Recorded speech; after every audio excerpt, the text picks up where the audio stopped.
Virgin Most Powerful Radio, sharing the gospel with clarity and charity.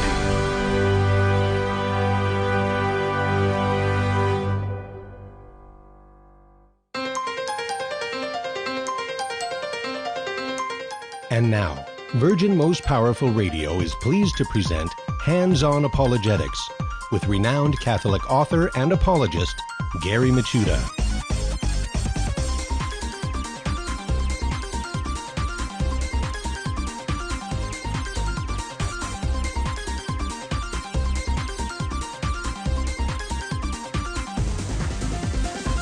Welcome, everybody. Hands-On Apologetics coming at you. You have entered into Virgin Most Powerful's Apologetics Zone, where we discuss how to explain, defend the faith with clarity, charity, and confidence.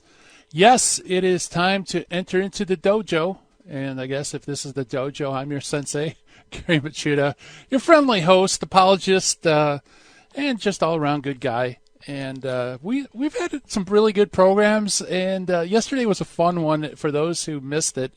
It was Fight Night in Leipzig, Germany. Yes, yesterday was the 500th anniversary of a really important debate that took place between Martin Luther and Catholic theologian Johann Eck.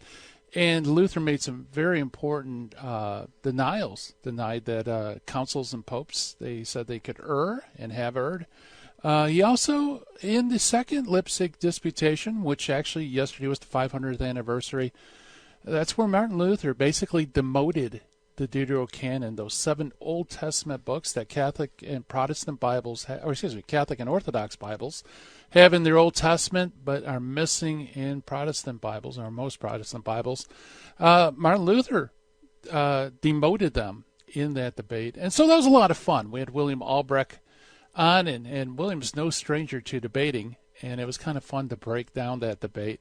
Well, today we're going to kind of follow along the same path. This is purely God's providence that it happened this way, but we're going to have historian Steve Weidenkopf come on the show. And you're familiar with Steve. He's done lots of work with Catholic Answers Press, and he has a new book, which we're going to talk a little bit about on the program. But we're going to focus in on the Protestant Reformation. So we're going to kind of fill out some of the area that surrounds that debate, what happens afterwards, and all that good stuff.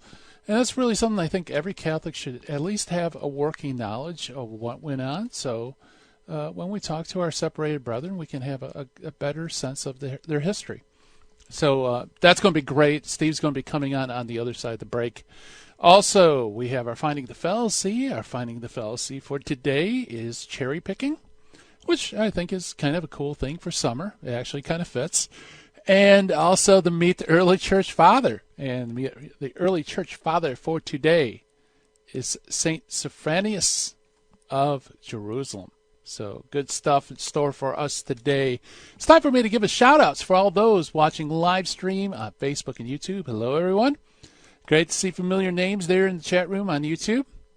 And, yes, they're almost up to 3,000 subscribers. So if you're on YouTube and you're watching live, you might want to click the subscriber button. Then you can get warnings on whenever some great programs are in store for you from Virgin Most Powerful Radio.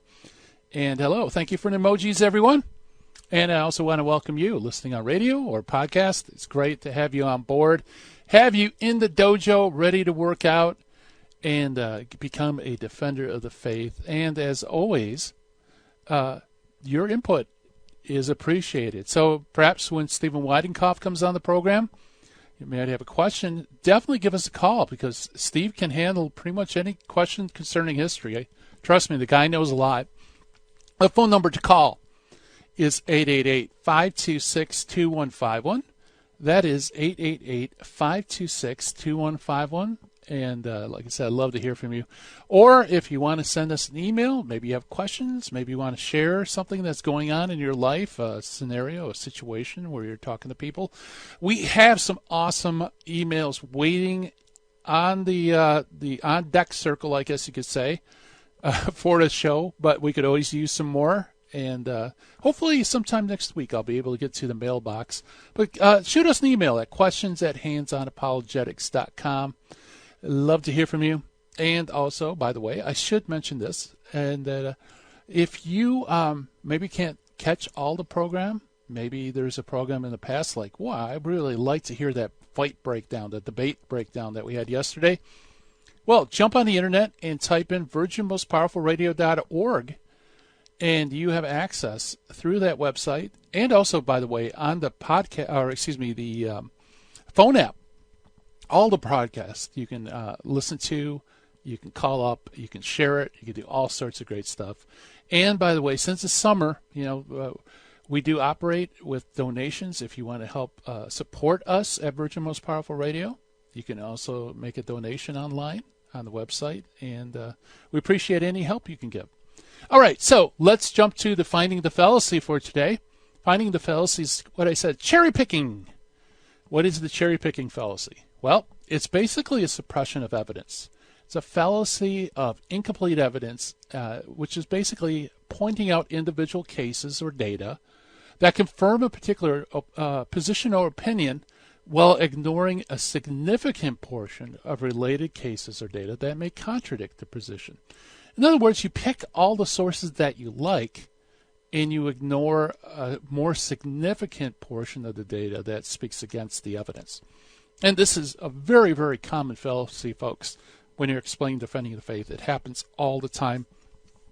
It happens a lot with the early church fathers.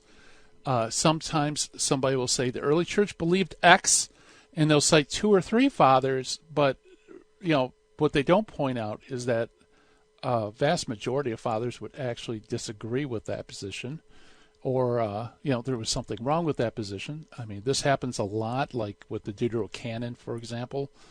There's 4 or 5 early church fathers that didn't include the Deuterocanon in their canonical list, the Old Testament Deuterocanon, and so Protestant apologists focus only on those, but what they do is they ignore all the other church fathers, and in fact, there are other writings of those 4 or 5 where they use these books as inspired scripture. So that's a great case of cherry picking right there. So whenever you're using data, I mean, the rule of thumb is you should make sure that you present all the data, or at least if you can't present all the data, at least let people know that there could be data that contradicts what you say. So it's just, disclose everything, folks. That's the bottom line for that fallacy. All right, let's jump to the Meet the Early Church Father. And today's early church father, not exactly super famous, nevertheless, a very important early church father named St. Sophronius of Jerusalem. Sophronius is Patriarch of Jerusalem. He was born in Damascus about the year 560 A.D., died in Jerusalem 638 A.D. He's known as Sophronius the Sophist, although many times when you hear sophist, you think that's actually kind of derogatory, but not in his case. He was actually an instructor of rhetoric, and instructors of rhetoric were many times known as a sophist, so it actually isn't a pejorative. It's a good term. In this case, at least, Sophronius also was a monk in Egypt about the year 580, and afterwards at the Jordan Monastery, and still later at the Theodosius in Jerusalem. Let's see, he was a friend and companion of John Moshkash. I'm not sure how to pronounce that. On his journey to Rome, and he dedicated a wonderful work to his friend John, known as the Spiritual Meadow. Now, how Sophronius fits into church history is, well, he was an ardent defender of the Orthodox faith, contending against the heresy known as monothelism. Monothelism, of course, is that heresy in which some people believe that Jesus only had one will. Okay. And the Orthodox, the correct position is that Jesus, having complete and full divine nature and complete and full human nature, has a divine will and a human will that are both in union with one another. Well, the Monothelites said no, he only has one will, a divine will. So Sophronius was he was the one that campaigned against that heresy. And although he wasn't always successful, already in 633 AD in Alexandria, he went up toe-to-toe to contest the Orthodox faith with the Monothelite patriarch, who was Cyrus of Phasis. And his mission there, unfortunately, had no success. But months later, he also undertook the similar mission to Sergius, who is the Monothelite patriarch of Constantinople. And Sergius plays in big time, folks, with the whole case with Pope Honorius and Honorius's kind of vacillation on the question of how many wills Jesus has. Upon being made Patriarch of Jerusalem in 634, Sophronius immediately drew up a synodal letter in which he explained at considerable length his doctrine of the two energies or operations in Christ. And though it's usually called a synodal letter to Sergius of Constantinople, it's probably just an open public letter that he wrote defending the Orthodox faith, not only against Sergius, the Monothelite patriarch, but to anybody who was interested in the Orthodox faith. So Sophronius is a warrior, folks. Although not always successful, he always was faithful. And so that is why he has an ST before his name, is Saint Sophronius of Jerusalem. His death, he died roughly around AD 638. And historians, at least Jurgens points out, that his death was probably hastened by the tragedy of the fall of Jerusalem a few months earlier by the Caliph Omar. So when Islam moved into Jerusalem, scholars believe that hastened Sophronius' death. So that's our Meet the Early Church Father today, Saint Sophronius of Jerusalem.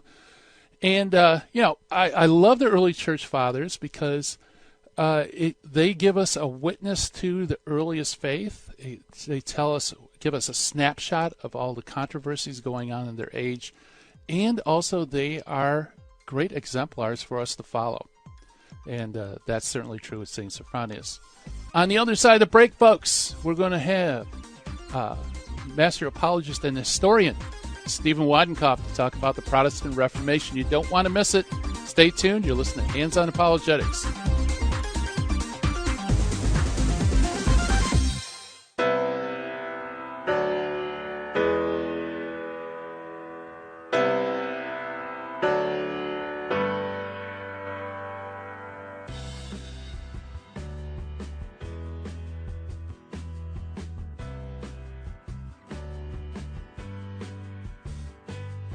This is Terry Barber reminding you there's a women's conference coming up September 7th, 2019 at the Sacred Heart Chapel. Mary Danielle Barber will be speaking along with Barbara Nicolosi. They're going to be talking about true femininity, be who you are. This is going to be for your daughters, your mothers. Every woman should be at this conference. And the way to do it is go to virginmostpowerfulradio.org or call 877-526-2151.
Buying or selling your home or your business property? This is Terry Barber. Real Estate for Life underwrites the Terry and Jesse Show.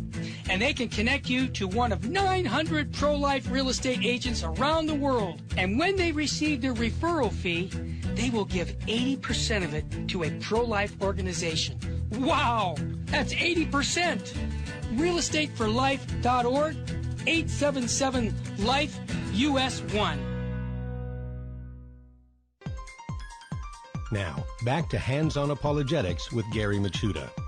If you'd like to join the conversation, call 888-526-2151. Here's Gary. And welcome, everybody, to Hands on Apologetics. Well, we are, like I mentioned, Monday, that was the 500th anniversary of Martin Luther's rejection of the Deuterocanon at the Leipzig Disputation. In fact, it also was the last day, 500 years ago, yesterday, of that famous disputation. And we talked a bit about Martin Luther and Johann Eck and a little bit about the historical context, but we left a lot out. And to help us kind of fill in the picture, we have extraordinary historian and just all-around great guy, Stephen Weidenkopf, joined us. Stephen Weidenkopf is a lecturer of church history at Christendom College Graduate School of Theology and the author of Glory of the Crusades and the Real Story of Catholic History from Catholic Answers Press. He's also the creator, by the way, and author of Epic, A Journey Through Church History, which is an adult faith formation program about the 2,000 years history of the church. And by the way, he has an awesome new book out. You guys need to check this out. I'm holding it in my hands for those watching live stream.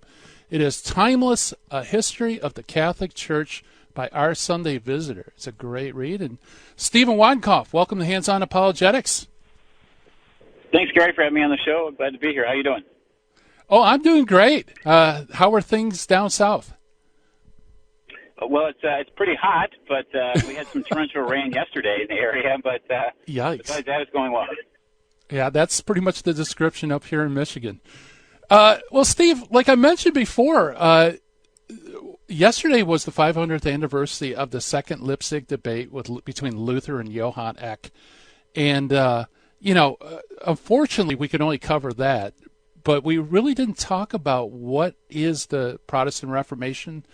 How did it come about? Well, when we start there, what was some of the causes that led to Martin Luther's revolt against the church? Yeah, sure. So, I mean, there's a lot that kind of leads up to that. So I always like to start, telling the story and setting the historical context for the Protestant revolt by actually going backwards in time to the 14th century. And some people might think, well, why are we going back 200 years, from the events of Luther and his ilk? But really, I think the roots of that revolt stem there. And what happens in the 14th century are two major events in the papacy that really cause a significant problem for all of Christendom with the popes and the papacy. And those are two things. One, the first is in the early part of the 14th century, in 1308, 1309, the Pope moves his residence from Rome to the south of France, to Avignon. And so you have what's known as the Avignon papacy. And so really what's happening here is the Pope is participating in one of the numerous ecclesiastical abuses that were prevalent at that time, and that actually go all the way into the 16th century. It's abuse known as absenteeism, where a bishop doesn't actually physically reside in his diocese. So you can imagine how that would be difficult for people, today, let alone, several hundred years ago, when you don't have a bishop, no resident bishop. The sacraments obviously suffer. Confirmation can suffer, ordinations, and it's just a great scandal, obviously, if a local bishop did it. But imagine the Pope doing it, which is what happened. I mean, how much of a universal scandal that was. So that's one issue. The second issue was in the same century, in the 15th century, or 14th century. Eventually, the popes come back to Rome, primarily through the actions of St. Catherine of Siena, who basically, through her sanctity and through her directness, basically called the popes to come back to Rome. And eventually, Clement XI does. And when he comes back, Gregory XI, when he comes back to Rome, he dies soon thereafter, and then you have the situation, what becomes known in history as the Great Western Schism, where you have one man who's elected Pope, Urban VI, but he's very difficult, irascible man to deal with, and eventually the cardinals say that they were coerced by the Italian/Roman mob to elect him because he was an Italian, and the Italians didn't want a Frenchman elected because they feared he would take the papacy back to France. So then you have an anti-pope elected, and eventually at one point when you get into the early part of the 15th century, you have two anti-popes. So there's three men claiming to be pope at the same time. And obviously, as you can imagine, this causes great scandal. The papacy is supposed to be a source of unity in the church. Instead, in the 15th century, it's a source of disunity. And so all of that leads into culminating with the Renaissance popes, which happened afterwards here in the latter part of the 15th century into the 16th century, where you have the popes who are acting more like acting more like Renaissance princes than they are as the universal shepherd. And that, combined with all these ecclesiastical abuses like absenteeism, nepotism is very prevalent in this age, in this historical time period as well, where you have popes appointing their nephews and other relatives to important posts within the curia, the papal court. You have other problems such as pluralism, which is one bishop, one man who's the bishop of multiple dioceses. So there's a lot of corruption and problems within the church. And then you have this university professor in northern Germany, an Augustinian monk, who decides he has some theological issues with the doctrine of indulgences, with a lot of the corruption that's going on, and so he posts these 95 theses, or publishes them in October 1517, and that kind of gets the whole Protestant revolt going. Yeah. So you know what I love about it, and this is one of the things I love about your new book, Timeless History of the Catholic Church, is you think things are bad now. You just have to read about the 14th and 15th century, and you could really see corruption. Oh yeah, that's so true. I mean, that's a great point. I mean, I try to make this point whenever I give talks and things, about various episodes in church history, and people ask me about the current crisis, and it's bad, obviously, and there's things that need to be addressed and dealt with, and in the modern church, obviously, in the modern day church, but like you said, I mean, there have been, when you read and study the history of the church, there have been times when things have been way worse than they are now, and so hopefully that gives us a bit of solace, right? That we can take from that this understanding that Christ is present in the church. He sent the Holy Spirit. The Holy Spirit at Pentecost, the Holy Spirit guards, and animates the church, and has for 2,000 years, does so still today, and will until Christ comes again. So we can take some hope and solace from that, I think.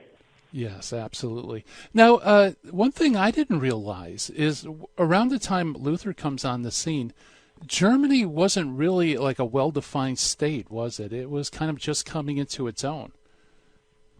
Yeah, exactly right. I mean, and that's one of the major kind of factors that helps to further the Protestant rebellion, actually, is the fact that there is no united Germany. I mean, the whole idea of a united nation named Germany doesn't really come into existence until the late 19th century, frankly. Yeah, so I was shocked. It's at the time of Luther in the 16th century, there's over 300 different dukedoms, principalities, free city-states. It's a hodgepodge collection of different areas, or different kind of political organizations, which eventually in the 19th century become the nation of Germany. But at the time it wasn't. So nominally you had these areas kind of somewhat governed or controlled by, very nominally, by the Holy Roman Emperor, who at the time of Luther was a very young Charles V, who was also King of Spain at the time as well, so Charles I there. So that leads to a lot of, and even at the time of Luther in the 16th century, although it's not a united area, there is a lot of and growing German nationalism, such that Luther is actually influenced by a lot of this kind of rhetoric and propaganda at the time, especially from the writer Ulrich von Hutten. And von Hutten is one of these who really rails against the papacy, who rails against the fact that in these German areas you have all this money, flowing down to Rome. You have all this, Rome has a lot of influence in the German areas because there is no kind of united nation. There is no united monarchy. There is no one king that kind of speaks for all of Germany. Again, the Holy Roman Emperor is there in Charles V, but again, he's very much united with the Pope in Rome in most cases.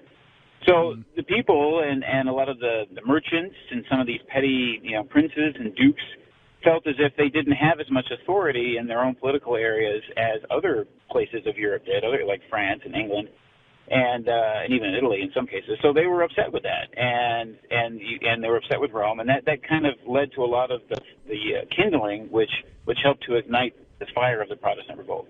Yeah, very good. Well, what can you tell us? We have about 4 minutes left. What can you tell us about Martin Luther? Where did he come from? What was his influences?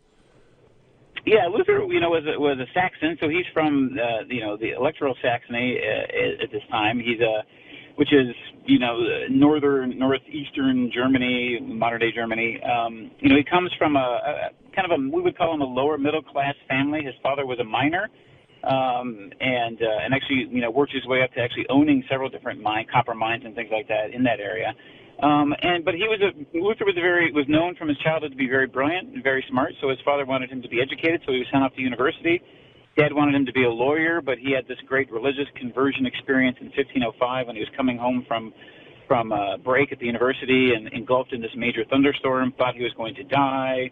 Lightning struck near him. He was thrown to the ground, and he uttered this prayer, "Help me, Saint Anne, I'll become a monk." So he prayed to the mother of our Blessed Mother and asked that if he was to be saved from the storm, that he would enter the monastery. So he did. He lived through the storm. He he kept his promise, entered into the Augustinian monastery, and became eventually a doctor. Got a doctorate in theology with an emphasis and expertise in the scriptures, and then was sent to the town of Wittenberg, again in northeastern Germany, where he, over the early part of the 16th century, began to delve into the writings of St. Paul in particular, and tried to wrestle with this question of salvation. How do I know that I'm saved? And because that was something that he was very obsessed with. And he began to interpret Paul's letters in a way that was not in keeping with the Orthodox understanding of the letters and the doctrines contained within them, and that kind of put him on the path to heresy.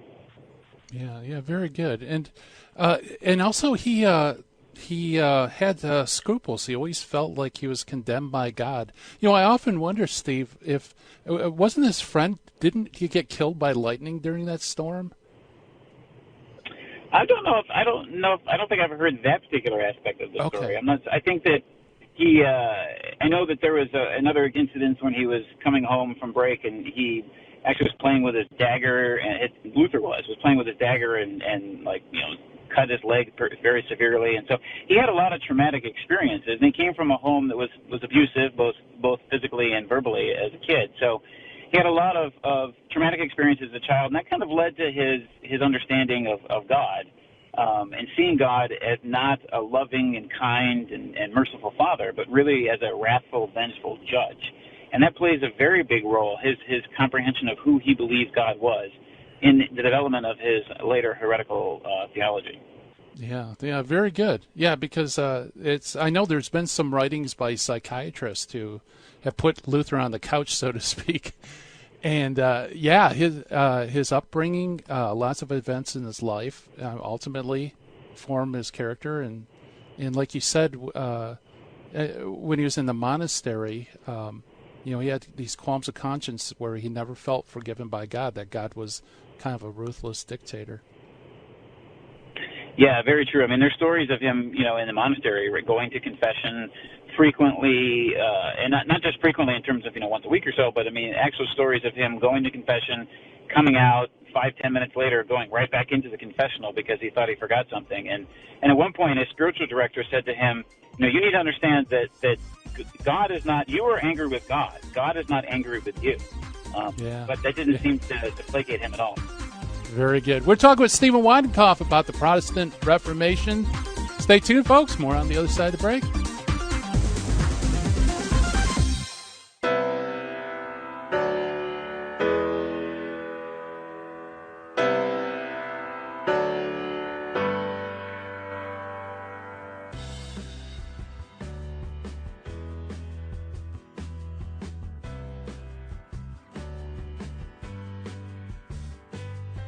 This is Terry Barber reminding you there's a women's conference coming up September 7th, 2019 at the Sacred Heart Chapel.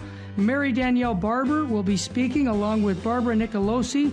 They're going to be talking about true femininity. Be who you are. This is going to be for your daughters, your mothers. Every woman should be at this conference. And the way to do it is go to virginmostpowerfulradio.org or call 877-526-2151.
Buying or selling your home or your business property? This is Terry Barber. Real Estate for Life underwrites the Terry and Jesse Show. And they can connect you to one of 900 pro-life real estate agents around the world. And when they receive their referral fee, they will give 80% of it to a pro-life organization. Wow! That's 80%! realestateforlife.org, 877-LIFE-US1. This is Jesse Romero. You're listening to Hands-On Apologetics with Gary Machuda on Virgin Most Powerful Radio.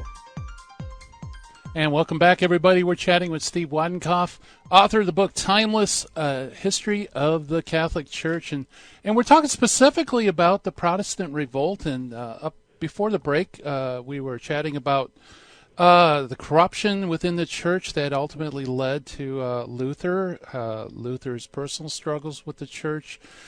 Tell us a little bit about the 95 Theses. Yeah, so, the 95 Theses are this document that Luther publishes, in late October 31st, actually, of 1517.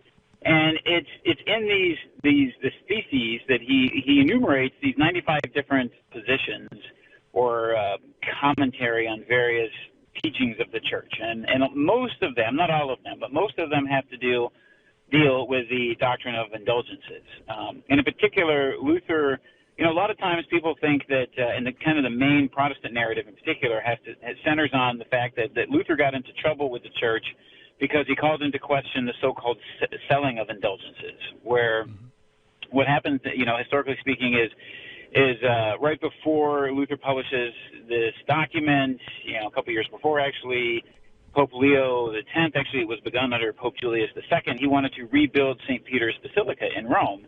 And so one way in which, obviously, that's going to cost a lot of money, so one way in which to help finance the construction of that building was Julius allowed people throughout Christendom to receive a plenary indulgence when they gave alms, when they gave a voluntary charitable contribution to the church. They could receive, as a result of that penitential offering of almsgiving, they could receive a plenary indulgence. And again, that helped to generate, and that with the understanding that the money generated from the almsgiving would go to Rome and would help build the Basilica of St. Peter's in Rome. Now, after Julius II dies, the next Pope, Leo X, continues that practice. And so here we are, early part of the 16th century. Luther is a professor of theology at the University of Wittenberg. And you have these indulgence preachers who are commissioned and sent out from Rome with the bishop's permission of each local diocese. They go into the diocese and they preach this indulgence. This again, you give an alms, a penitential, voluntary monetary contribution, you can receive a plenary indulgence. Unfortunately, some of these preachers did not, authentically present the church's doctrine on indulgences. And many times they preyed on the ignorance of common people about their understanding. I mean, obviously the common people were not theologians. They don't understand the doctrine. If it's not taught to them correctly, they can believe many different things. And so many of these preachers actually, kind of preyed on that ignorance and said things that just weren't true and weren't in keeping with what the church actually teaches about indulgences. And so they would kind of give the understanding to the common people that, give me some money and you can get out of purgatory free kind of card, either for yourself or for your loved ones, for lack of a better term. And again, that's corruption, that's abuse. The key point there, though, is that was not official church teaching at the time. It's not church teaching now. It never was. So it's an abuse. And not every indulgence preacher was like that, but some were. And so, Luther hears of this and he gets very angry, and he has a problem with the doctrine of indulgences as a whole anyways. And in particular, his problem with it, and I should mention, there were others at this time who didn't like what these indulgence preachers were doing, and they also had issues with it, and they, called it into question. But they stay true to the church's fundamental teachings. And what Luther does is Luther goes off, on the other end and begins to question the doctrine itself. And more specifically, one of the things that the doctrine of indulgences is kind of centered on is papal authority, right? That we believe as Catholics that the Pope has the authority given to the successors of Peter by Christ to grant this indulgence, to dispense from the treasury of graces by that authority. The Pope has that authority through Peter, through Christ. So Luther says, no, that's not true. The Pope has no authority whatsoever to grant grace from the treasury of graces through these indulgences. And that's not correcting an abuse. That's not correcting, this individual or these, the indulgence preachers who are out here preaching heresy, or at least, at the worst, but at the best, they're preying on the ignorance of people. Rather, that's an actual attack on the fundamental doctrine of the Church, which is lends one to heresy. So he publishes these theses, right? Eventually, a copy of them is sent to Rome. There's a theologian, the papal theologian in Rome reviews the document, recognizes that there are many errors within them. Now, there are some of these theses that are not erroneous, but many are. And so Luther is actually, a letter is sent to him to come to Rome to answer, about his particular teachings in this document. He refuses to come, says he's sick. He's afraid that if he goes to Rome, he's going to be hauled before the Inquisition, and perhaps, ultimately, bad things would happen to him. So he doesn't go. So eventually the Pope sends a representative, Cardinal Cajetan is his name, to go to Germany. He's there on a diplomatic mission as well, but he also goes and talks to Luther about his theses and tries to get him to recant his erroneous heretical teachings. And Luther refuses to do so, and that, again, kind of gets that puts Luther then squarely on the side of heresy, and that's when he gets himself into significant trouble. Yeah, about what time did he meet with Cajetan, roughly? Yes, Cajetan is 1518, so it's, he publishes these theses, 95 theses, at the end of 1517, right in the fall, in October. And then by the time Cajetan gets there and talks to him, I believe it was the summer of 1518 is when Cajetan is in Germany, and then they have their meeting. And then a year later, right, 1519, as you were mentioning at the top of the show, is when he has that debate with Act at Leipzig. Yeah, very good. Now, it's my understanding, correct me if I'm wrong, but didn't Rome not really take Luther very seriously, that they thought it was just a squabble with the Augustinians, and, they didn't really fully appreciate the potential danger, I guess you could say, of Luther's vendetta against the Church? Yeah, I think that's definitely true of Leo X. I mean, Leo, the Pope at the time, right? So he's made aware of by Prierius, who's the papal theologian at the time, that, here's this document from this monk up in Germany that's got these problems with the doctrine of indulgences, whether these are heretical, and so Leo was, I think, apt to kind of, he's the last of the Renaissance popes, and so, he's more focused again on kind of temporal things, earthly things, than he is spiritual things. And there is some thought that he just kind of saw this whole thing as just an issue between religious orders, because most of the indulgence preachers at the time were Dominicans. Luther's an Augustinian. So there's some thought that, the Pope thought there was just some kind of jealousy between the religious orders here. And he doesn't take it as serious, perhaps, as in hindsight we would have liked him to do. But I think that we have to be careful with that characterization, because I think that kind of makes it seem as if the Church really didn't do anything. But that's not true. I mean, his erroneous doctrines were highlighted to the Pope, right? He was asked to recant. He refused to do so. The Pope sent his envoy to Germany to talk with him. Cajetan talks with him. Luther doesn't recant. Then you have the debate with Act. He still doesn't recant. And then eventually in 1520, Pope Leo issues the bull Exsurge Domini, which condemns 41 specific teachings of Luther that were heretical, and gives him 60 days to recant, again, which he refuses to do. So there's a process in the Church. I mean, as much as we would like, the Pope or a bishop or a council to be convened immediately and to kind of squash heresy as it arises, it takes time, right? The Pope or the Church is always focused on the charity of the individual soul, and so allows time for kind of a going back, especially among theologians and professors, time to go back and forth, to discuss their writings. Are you sure this is what you meant? I mean, here's really what the Church teaches. Are you sure you still mean this, and that you really want to hold on to that particular heretical doctrine? And if so, okay, well, now we're going to do now we investigate the possibility of putting ecclesiastical penalties upon you. So there's a process, and it takes time. Yeah, and that's good. I mean, Matthew 18, Jesus says, if you see a brother sinning, go to him, won't listen to you, take another person. If you won't listen to them, take them to the church. Yeah, the care of the soul is important, hoping that they'll repent and come back, rather than just, if you see somebody sinning, take them to the church and they'll be excommunicated. Exactly, right. I mean, and that's crucially important. And you'll see that later, too, just, to go forward into time in the middle part of the 16th century when the Council of Trent is called. And you look at how Trent, reiterates church teaching in all of these areas that were under attack by various Protestant, revolutionaries, Luther, Calvin, Zwingli, others.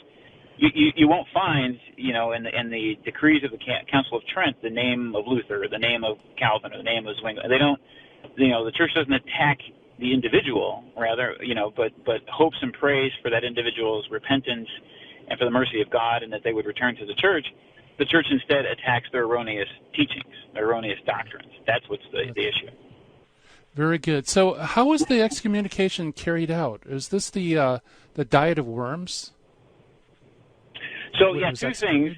So exactly the way we have to keep in mind historically, right, that at this time, heresy is kind of a twofold crime. It's not only a crime against the church, it's an ecclesiastical crime, but it's also a crime against the state, right? Most against the secular ruler.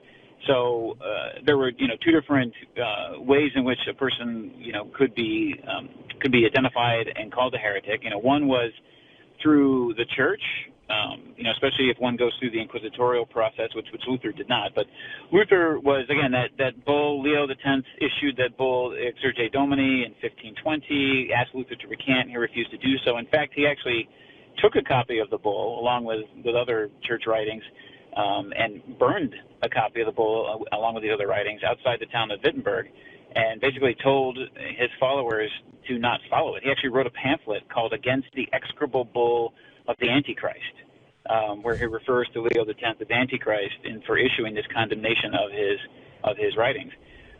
So he burns the bull. So that places him now. Since he's defied the Pope, that's the ecclesiastical issue of, and so he incurs the penalty of excommunication. But now, because heresy is also a secular crime, and in most cases it was a capital offense, meaning it was punishable by death, then the secular authorities get involved, and that happens, as you mentioned, at the Diet of Worms the following year in 1521.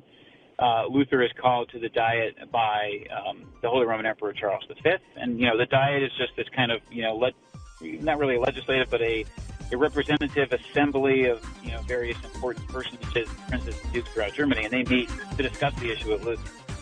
Okay, very good. We're talking with Steve Weidenkopf about the Protestant Reformation. Stay tuned, folks. We'll find out what happened.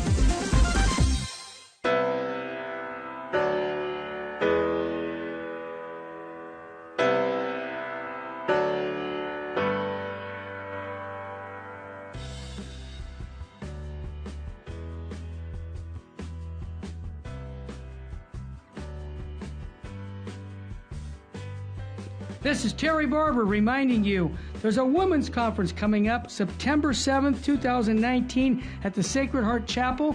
Mary Danielle Barber will be speaking along with Barbara Nicolosi. They're going to be talking about true femininity, be who you are.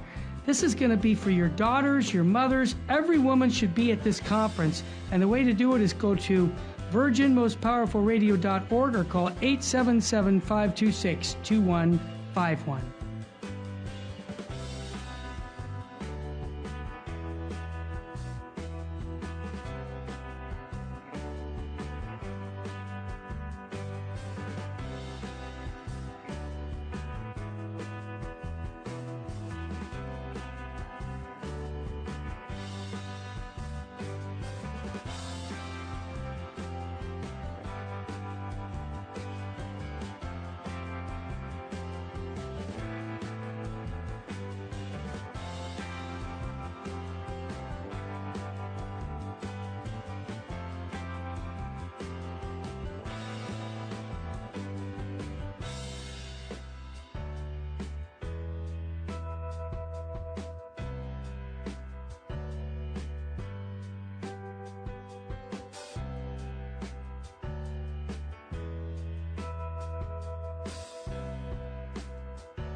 Buying or selling your home or your business property? This is Terry Barber. Real Estate for Life underwrites the Terry and Jesse Show. And they can connect you to one of 900 pro-life real estate agents around the world. And when they receive their referral fee, they will give 80% of it to a pro-life organization. Wow! That's 80%! realestateforlife.org, 877-LIFE-US1. Now, back to Hands-on Apologetics with Gary Machuda. If you'd like to join the conversation, call 888-526-2151. Here's Gary. And welcome back, everybody. We are chatting with Stephen Weidenkopf about the Protestant Reformation. And by the way, he has a new book out that I highly recommend if you want a quick read of 2,000 years of church history. It's called Timeless, A History of the Catholic Church by Our Sunday Visitor. And it's great stuff. And so, Steve, over and over again, the church condemned Luther, met with Luther. Luther kept refusing, pushed back. Finally, at the Diet of Worms, you have this imperial assembly of secular and religious, I suppose. And that's when basically he gets the excommunication is executed, right? Well, yeah, actually, I mean, before the Diet meets, he receives the official, bull of excommunication from the church. Yeah. But then, so that's we were talking about it before, right? Before the break, that there's the twofold understanding of heresy as a crime. So that takes care of kind of the church aspect of it, right? So from the church, Luther's been excommunicated. Then he has an opportunity at the Diet of Worms to discuss, the secular issue of heresy, and given another opportunity, frankly, to recant when he's at the Diet in front of the Holy Roman Emperor, and he refuses to do so. I mean, first he's brought before this great assembly, and a pile of books a copy of his books, actually, copies of his books are on the table in front of him, and he's asked to recant his writings, and he says, well, give me a day to, give me some time to think about whether I want to do that or not. And so they kind of humorously, I mean, he's already been excommunicated by the church, but okay, we'll give you another opportunity. And so the Holy Roman Emperor Charles V gave him a day, said you've got one day to go think about it again and come back in the next morning and tell us what your answer is. And so the next morning he comes before the Diet and then steadfastly refuses to recant his teachings. And so as a result of that, he then is declared a heretic by the secular authority. So, which again liables him to be arrested and to be punished secularly for the crime of heresy. And the secular punishment for heresy was death, and usually burning at the stake. Now, since Luther had received the safe conduct pass from the emperor to go to the Diet, that allowed him to leave the Diet as well under a safe conduct pass. So, meaning that he's given 2 weeks with which to leave and go back to his home, free from arrest or from imprisonment and things like that. So, but after the 2 weeks is up, then forget it. He can be arrested and then punished by the secular authority. So he leaves the Diet, and on his way home, he's kidnapped, and you've got to put kidnap in quotations because his home secular ruler, a man by the name of Elector Frederick, hatched a plan to kidnap Luther and put him into this castle at the Wartburg Castle, and kind of keep him out of the way and hide him from the imperial authority so he couldn't be killed.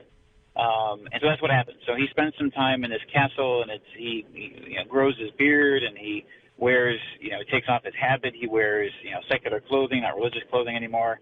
Actually goes by an alias as well, calls himself Junker George. But while he's in the castle, he begins then his translation of the New Testament initially, and then later the Old Testament into German. Okay, yeah, very good. So, he's essentially kind of in hiding under his patron, so we would think that would probably be the end of his story, right? But what goes on after that? No, he continues to, he's never arrested by the imperial authorities. So because his secular ruler, Elector Frederick, harbors him, really, refuses to turn him over to the imperial authorities. And again, because Germany, that goes back to what we were talking about earlier, because this area is not united, and there's no, king with lots of power. The Holy Roman Emperor has nominal power in these areas. The secular individual authorities, have a lot of power in their own realms for the most part. They didn't have power of the church. That's kind of one of the things that they wanted. So many of them, including, Elector Frederick, they begin to kind of use Luther and use his teachings to revolt, frankly, against the church. And so you have many of these secular rulers over the next few years will declare openly and say that they're Protestant or they're Lutheran, that they agree with Luther's teachings. They'll confiscate church lands and church territory and church property in their realm. And you'll have this. Not only does that happen among the princes and nobility, but also you see a rise in violence throughout these German areas. So in 1525, there's this event called the Peasants' Revolt, which is somewhat of a misnomer because it wasn't just peasants that participated in it, but there were large numbers of peasants as well as free citizens and merchants and others who rose up against secular authority because Luther's writings calling for people to revolt against the church could easily be applied to the secular authorities, and they were. So people revolted against the secular authorities. So then you have this big revolt in 1525, which is causing all kinds of property destruction, both among church property and secular property as well, to the point that these princes and these secular rulers that are harboring Luther from the imperial authorities and from the church come to him and say, hey, the peasants are revolting because of your writing, so you got to do something about that. So Luther publishes a pamphlet rather in 1525 called "Against the Murderous, Thieving Hordes of Peasants." Great title. Great title, yeah. In which he advocates the nobility to go and violently put down this rebellion, and they do. Wow. And so, one historian has estimated that over almost nearly 130,000 peasants were killed throughout all these German territories. Primarily because Luther, had urged the nobility to do it and said it was okay to go and kill them and put the revolt down. So that's what happened. So, he continues on. There's some other meetings that occur that, Luther doesn't participate in, but many of his followers do. There's a diet in Speyer, in the city of Speyer in 1529, when Protestants actually get their name Protestant. What happens at that diet is the Holy Roman Emperor wants so kind of religious war in a certain sense breaks out in certain areas of these German territories.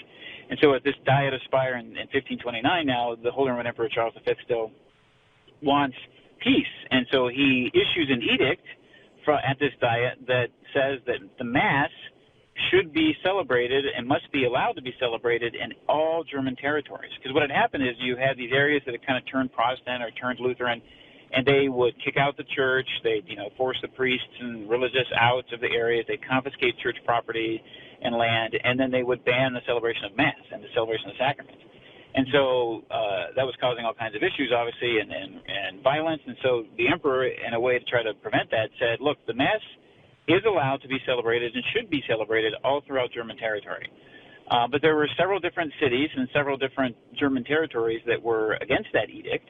And so they protested that edict. They protested the celebration of Mass in their territories. And so as a result of that, they then get the moniker, or they get the name Protestant, those who protested the celebration of the Mass. And that happened in 1529. So Luther is not present at that diet, but, there are people there that support him that are.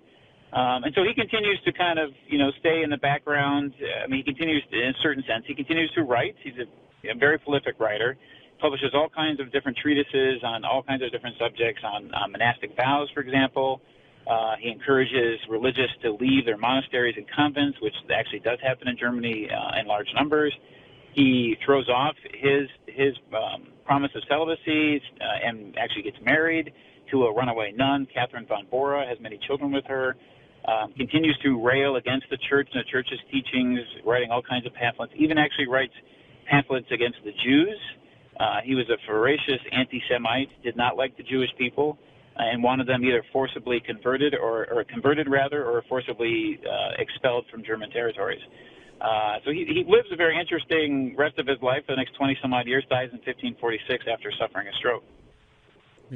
Yeah, and from what I understand, the anti-Semitism really comes out near the end of his life, doesn't it? Exactly, yeah. I think it was there, in many ways, throughout his life, but it really comes out at the end. It's toward the end of his life. within the last 5 years or so of his life, where he publishes his pamphlet Against the Jews and Their Lies, is what he titled it. Yeah, very good. Yeah, that's you put it so well, because we often forget that the Protestant revolt would not have succeeded had it not been for German princes, to back it up, and so you end up with a divided Germany with different areas being Lutheran, areas being Catholic. Yeah, exactly. I mean, it's what began and what started as a theological revolution from Luther's teachings against the church, then devolves into, as you put it, this kind of political revolution as well, and then it ultimately fractures Germany into, and the areas of what becomes Germany, into Catholic and Protestant, sadly, and so that's still even prevalent in German society today, where most northern parts of Germany and the German states are Protestant, and most of the southern states, especially Bavaria, remain Catholic. Yeah, very good. Wow, I feel like I took a master's level class in medieval history. This is great. Helped me fill in a lot of blanks. Stephen, where can people go to find out what you're doing, what books you've written, articles, things you're doing?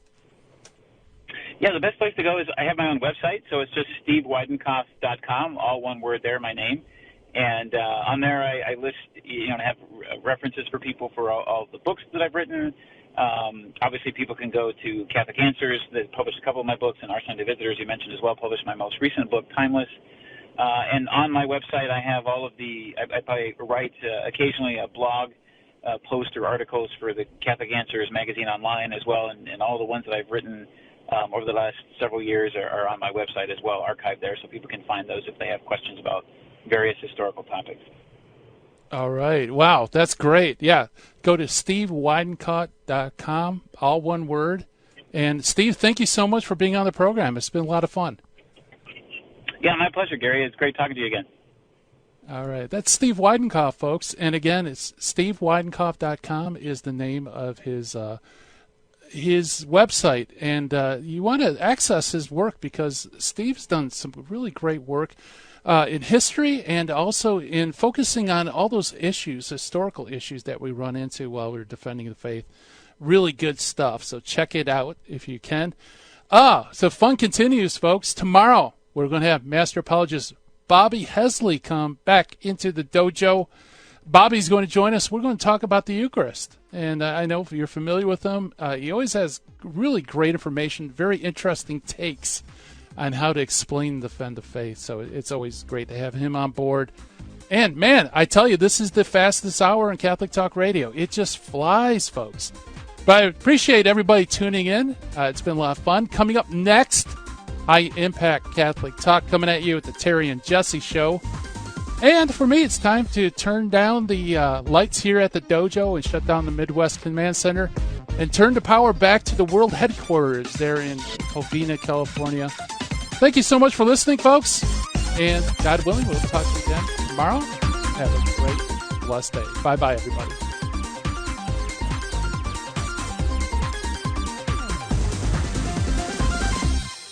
In the 1990s, I lived and worked in Hollywood. But when my wife Betty's mom took ill, we relocated to Orange County. And it was during this time in our lives that I converted to Catholicism. Once my eyes were opened to the truth, I couldn't learn enough about the faith. But I had less free time than ever, especially with a long commute. That's when I discovered the real value of Catholic audio. Listening to cassette tapes transformed my daily commute into a miniature retreat. And that's the beauty of Virgin Most Powerful Radio today.